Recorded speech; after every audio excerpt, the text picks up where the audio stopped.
Today we're going to be changing the passenger side CV axle on a 2014 F150. First thing you want to do is pop the cover off of the wheel and remove your lug nuts and take the wheel off. These are going to be 21 millimeter.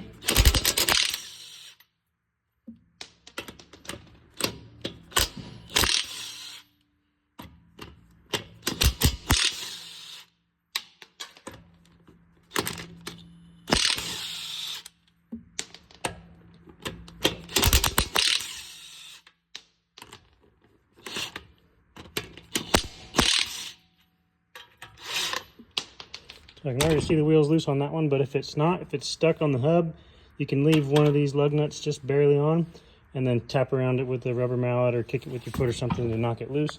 Then it won't fall off before you remove that last lug nut. And try and see if you can get the nut off. It's the same 21 millimeter. Sometimes the tie rod end will want to spin, but this one was able to come right off. Now you can hit the knuckle a couple times and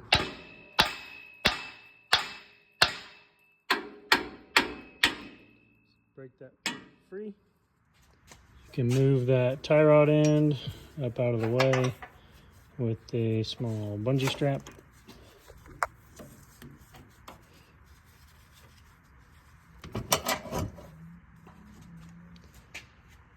Next, we're going to remove the ABS wire and the brake line from the knuckle.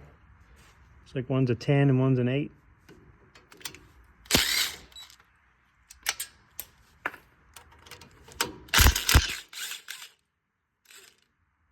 Next up, on the back side of the caliper, you're going to want to get at these 21 millimeter caliper mounting bolts and remove both of those. Those are in there pretty good, so I went ahead and switched to the impact.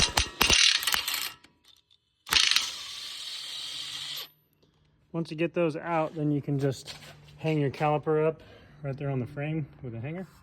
The ABS wire is stuck in this little retainer right here. It's a plastic one. I'm going to take it out before you hang that caliper out of the way. It will keep you from putting tension on that wire. This rotor is ready to fall off, so I'm going to go ahead and remove it just so I don't knock it off. Next, you can remove the axle nut cap. Might have to bump it with a hammer or something to knock it loose a little bit, but pliers should be able to get it out. I have a 15 millimeter axle nut on the end of this.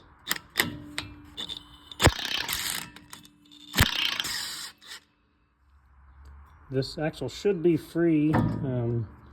Shouldn't be seized because there should be grease inside of this hub, but if it is a little bit, you might want to put the nut back on. Mine does not seem to be free, so I'm gonna have to put the nut back on flush with the end of the threads here and tap it.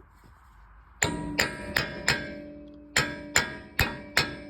now it's loose, it's bouncing in there. Next, we're gonna come on the back side and unplug the vacuum line. That one could be dried and kind of seized on there, so I'm gonna use a little pick to try to get around that. So just working a little pick under the edges and pushing up on it.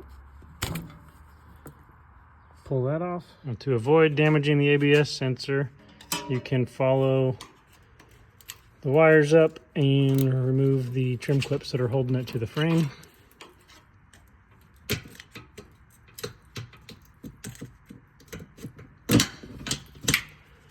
And then you can pull it out of the wheel well cover. See those two white pieces? Pull it out of there and you can unplug it.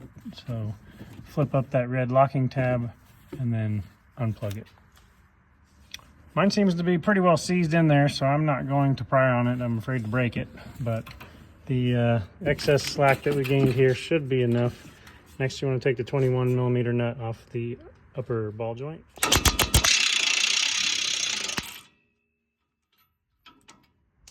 I'm going to set the phone down for a minute because it's resting on the spring.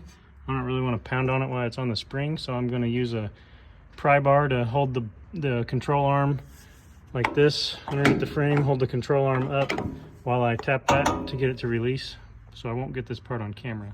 So once that's loose, you can push it up out of the way and make sure that your knuckle is not going to stretch the ABS wire, as it kind of hangs down. This one still has plenty of slack. And you can see that the CV axle now is pulling out of the knuckle. So as you continue to remove the CV axle from the knuckle, just make sure it's supported from the outside and it's not going to pull on that ABS sensor too hard.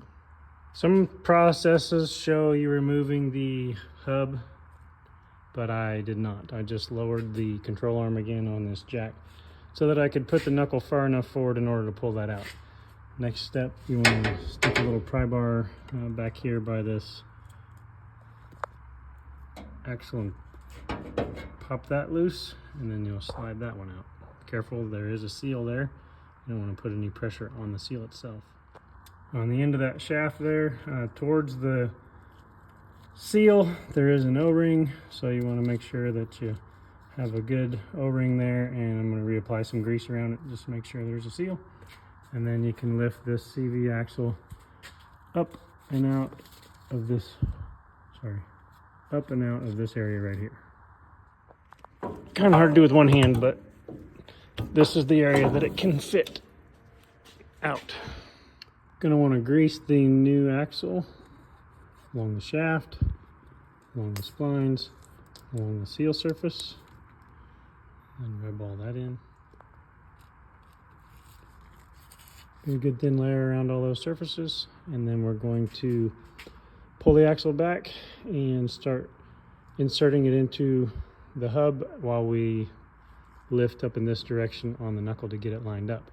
If the threads or if the splines are not threading in their correct position and the shaft is not coming out the end, then you can rotate the hub just a little bit just by grabbing a hold of the studs out here.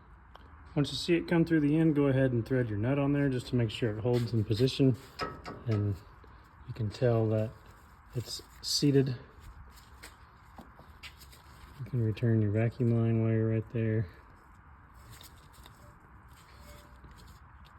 Go ahead and pull down on your control arm and push up on your knuckle so that you can get this nut started.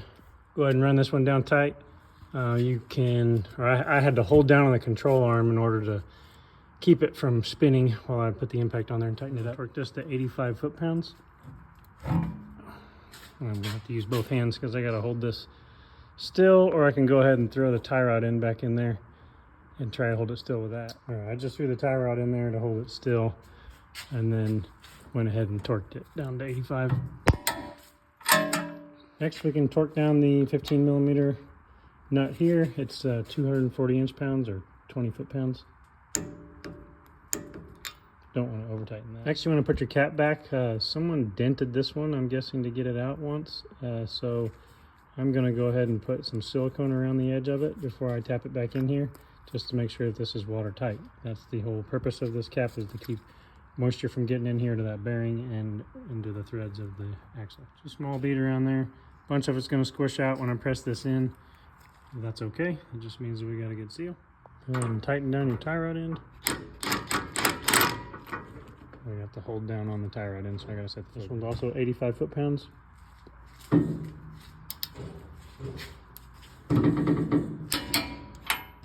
Next, you want to put your brake rotor back on and put in these 221s, and those are 135 foot-pounds. Next up, we can put your ABS sensor back, re-clip it.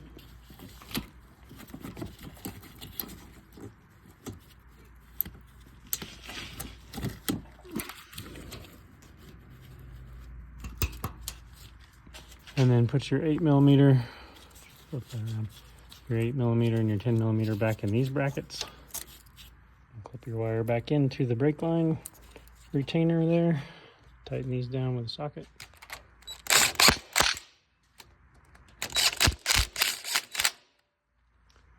Last thing you want to do is put the wheel back on, tighten down your lug nuts, replace the cover cap, and you'll be on your way.